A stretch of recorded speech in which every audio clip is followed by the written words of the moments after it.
Bharat Myanmar सीमा अभी तक बताई जा रही है। आपको बता दें 7:25 पर भूकंप के झटके आए थे और भारत के पूर्वी राज्यों में यूपी, बिहार, झारखंड, असम, अलग अलग राज्यों में, यहां तक कि दिल्ली में भी भूकंप के झटके महसूस किए गए। और अगर हम तीव्रता की बात करें तो 6.9 तीव्रता रिक्टर स्केल पर इस भूकंप की मापी गई। यानी कि आप खुद समझ सकते हैं इतना जोरदार भूकंप के झटके महसूस हुए हैं, जबकि अभी पिछले 3 दिन पहले ही यानी कि 4 दिनों के भीतर ये दूसरी बार है जब भूकंप के झटके महसूस किए गए हैं।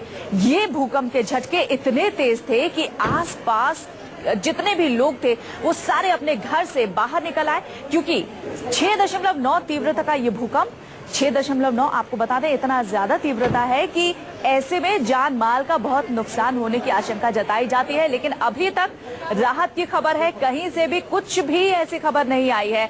हाँ, कोलकाता में मेट्रो स्टेशन की एक दीवार में दरार की खबर अभी तक जरूर आई है, लेकिन इसके अलावा कहीं से भी किसी अप्रिय घटना की खबर नहीं आई है। लेकिन पिछले 4 दिनों में जिस तरीके से 2 बार धरती डोली है, आशंका अभी भी ये जताई जा रही है कि आज जो 6.9 तीव्रता का भूकंप आया है, इसके बाद आफ्टर शॉक्स हो सकते हैं इस भूकंप के बाद, क्योंकि रिक्टर स्केल पर ये काफी ज्यादा तीव्रता का भूकंप 6.9 तीव्रता का भूकंप था। और ऐसे में जो भूगर्भ शास्त्री है वो ये बता रहे हैं कि इतने तगड़े झटके के बाद आफ्टर शॉक्स आ सकते हैं और इसके लिए भी लोगों को तैयार रहना होगा। ऐसे में जितने भी लोग इस वक्त अपने घरों से बाहर निकल चुके हैं और इस बात का उन्हें अंदेशा है कि शायद इसके बाद और भी भूकंप के झटके आ सकते हैं, क्योंकि जो एक टाइम स्पैन होता है वो 35 से लेकर 40 घंटे तक भूगर्भ शास्त्री बताते हैं ऐसे शॉक्स के बाद आफ्टर शॉक्स आ सकते हैं। आफ्टर इफेक्ट के तौर पर यह देखा जा सकता है और ऐसे में तमाम लोगों को सावधान रहने की भी हिदायत दी गई है। आपको बता दें भारत म्यांमार की सीमा पर, ये देखिए हम आपको मैप के जरिए समझा रहे हैं, भारत म्यांमार की सीमा पर भूकंप का ये केंद्र था और ऐसे में 6.9 तीव्रता का ये भूकंप जो स्टेट्स, जो राज्य जहां पर भूकंप महसूस किए गए हैं वो भी हम आपको यहां पर दिखा रहे हैं। दिल्ली, उत्तर प्रदेश, बिहार, असम, झारखंड, इसके साथ साथ कई पूर्वोत्तर राज्य हैं जहां पर भूकंप के ये झटके महसूस किए गए हैं। हमारे इंडिया बॉर्डर पर भूकंप का केंद्र था और इस वजह से भारत के पूर्वोत्तर राज्यों में भूकंप के जबरदस्त झटके महसूस किए गए। 6.9 तीव्रता रिक्टर स्केल पर मापी गई थी। भूकंप वैज्ञानिक वीके जोशी इस वक्त टेलीफोन लाइन पर हमारे साथ मौजूद है। जोशी साहब, भूकंप के इस तरीके के झटके लगातार 3 दिन में ये दूसरी बार है जब भूकंप के झटके महसूस किए गए हैं और वो भी 6.9 तीव्रता के। क्या इसके बाद आफ्टर शॉक्स और भी आ सकते हैं और 3 दिन में दूसरी बार भूकंप के झटके क्या दर्शाते हैं? आफ्टर शॉक्स तो आने का पूरी आशा है ऐसे भूकंप में। और 6.9 का भूकंप का अर्थ हुआ कि ये वेरी स्ट्रांग अर्थक्वेक, इसको कहते हैं, स्ट्रांग कैटेगरी में रखते हैं और ये भीड़ भाड़ के इलाकों में बहुत ज्यादा नुकसान करता है। हेलो जी, आपकी बात सुन। खास तौर से हाई राइज बिल्डिंग जो है वो इस भूकंप के लिए बहुत वल्नरेबल होती है जी। और 3 दिन में 2 बार भूकंप के ऐसे स्ट्रांग झटके महसूस किए जाते हैं, ये क्या दर्शाता है, क्या मतलब? ये दर्शाता है कि पृथ्वी के गर्भ में जो प्लेट्स हैं वो चलायमान हैं और उनका मूवमेंट हो रहा है। उस मूवमेंट में जो स्ट्रेस डेवलप होता है वो जब रिलीज होता है तो भूकंप आता है। तो ये नॉर्थ ईस्ट में और अफगानिस्तान में ये 2 कोने ऐसे हैं हिमालय के जहां पर की प्लेट्स का मूवमेंट काफी होता है। इसलिए हमारा नॉर्थ ईस्टर्न पूर्वोत्तर क्षेत्र और म्यांमार ये भूकंप के लिए बहुत प्रोन है और यहाँ ऐसे भूकंप साल में 100 बार आते हैं जी। 6.9 तक के।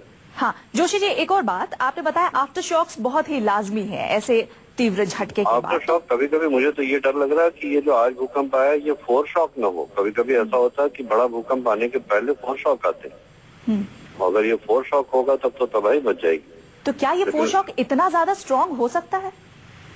बहुत बड़ा भूकंप जब आता है, जिस वक्त ये जापान का भूकंप आया था फुकुशिमा वाला, हाँ। या जब हमारे यहाँ सुनामी आई थी तो उसके पहले भी उस क्षेत्र में 4 शॉक काफी पावरफुल आए थे। मगर इतना तो तय है कि आफ्टर शॉक कई दिन तक चलेंगे तो लोगों को परेशानी होगी। जी जोशी जी, बहुत बहुत शुक्रिया हमसे बातचीत करने के लिए। तो लोगों को यहाँ पर सावधान रहने की जरूरत है। भूकंप में जिस तरीके की सावधानियां बरतनी चाहिए, जैसे कि आप लिफ्ट का इस्तेमाल ना करें, स्टेयर्स का इस्तेमाल करें, घर के किसी कोने में चले जाएं या फिर बेड के नीचे अपने आप को छुपा लें। ऐसे में अभी जब आज भूकंप आया था तब अलग अलग जगहों से लोगों की क्या प्रतिक्रिया रही, ये भी आपको सुनवाते हैं। 3 दिन के अंदर दूसरी बार हिंदुस्तान की जमीन हिली है। राजधानी दिल्ली से भूकंप का केंद्र कई 100 किलोमीटर दूर भारत पाक म्यांमार सीमा पर था, लेकिन दिल्ली की भी जमीन हिली। हम आपको बता दें कि दिल्ली सिस्मिक जोन 4 में आती है। अगर दिल्ली में भूकंप के तेज झटके आए तो दिल्ली कितनी तैयार है? क्या राजधानी दिल्ली भूकंप के बड़े झटके झेलने के लिए तैयार है? देखिए।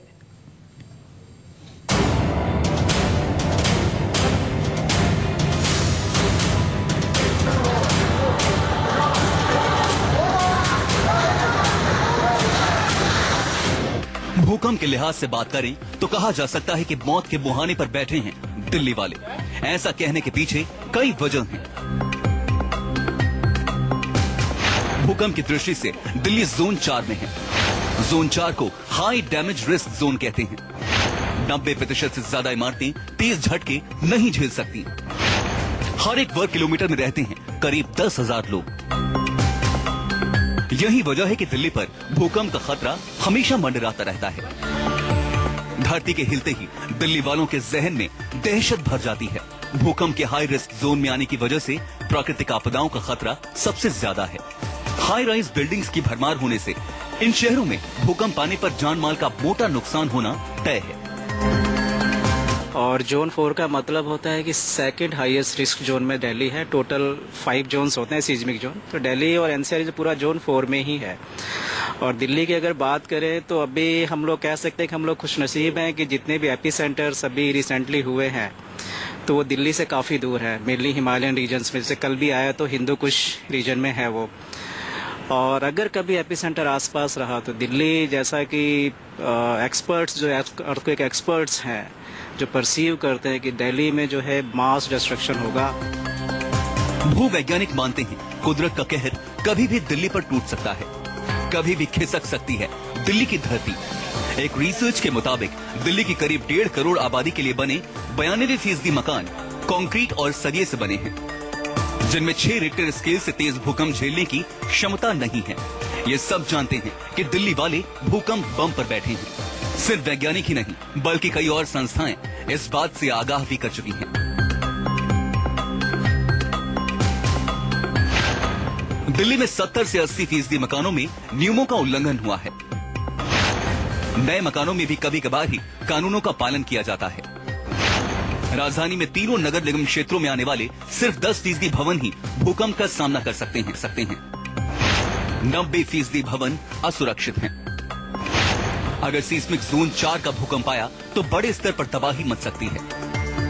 इतना ही नहीं, राष्ट्रीय आपदा प्रबंधन संस्थान और global academy of public safety and habitat management जैसी संस्थाएं भी दिल्ली के इस खतरे से आगाह कराती रहती हैं। एक अनुमान के मुताबिक राजधानी में करीब 1600 कॉलोनियां अनधिकृत हैं। ऐसी कॉलोनियों में मकानों के निर्माण में भूकंप रोधी तकनीक का बिल्कुल इस्तेमाल नहीं हुआ है। भूकंप आया तो घनी आबादी, अवैध कॉलोनियां, बहुमंजिला इमारतें, दलदली मिट्टी वाले इलाके में बनी इमारतें भारी जानमाल का नुकसान उठा सकती हैं। तो अगर इतना बड़ा अगर दिल्ली के आसपास आता है यानी हिमालय रेंज में भी, तो खतरनाक तो है ही। अगर बिल्डिंग्स एक नॉर्म्स के हिसाब से नहीं बनी है, बिल्डिंग कोड्स के हिसाब से, तो उन बिल्डिंगों के लिए खतरा है। भूकंप के लिहाज से सबसे बड़ा खतरा ईस्ट दिल्ली और पुरानी दिल्ली में अवैध रूप से बनी ऊंची ऊंची इमारतों पर है। इन इलाकों में 40 लाख के करीब लोग रहते हैं। भूगर्भ विशेषज्ञों की माने तो यमुना का रिवर बेड डेंजर जोन में है। मतलब ये कि यमुना पार के तकरीबन सारे इलाके खतरे में हैं, खासतौर से वो इलाके जो ठीक यमुना के किनारे बसे हैं। सबसे पहले देखिए हाई रिस्क वाले इलाके कौन से हैं।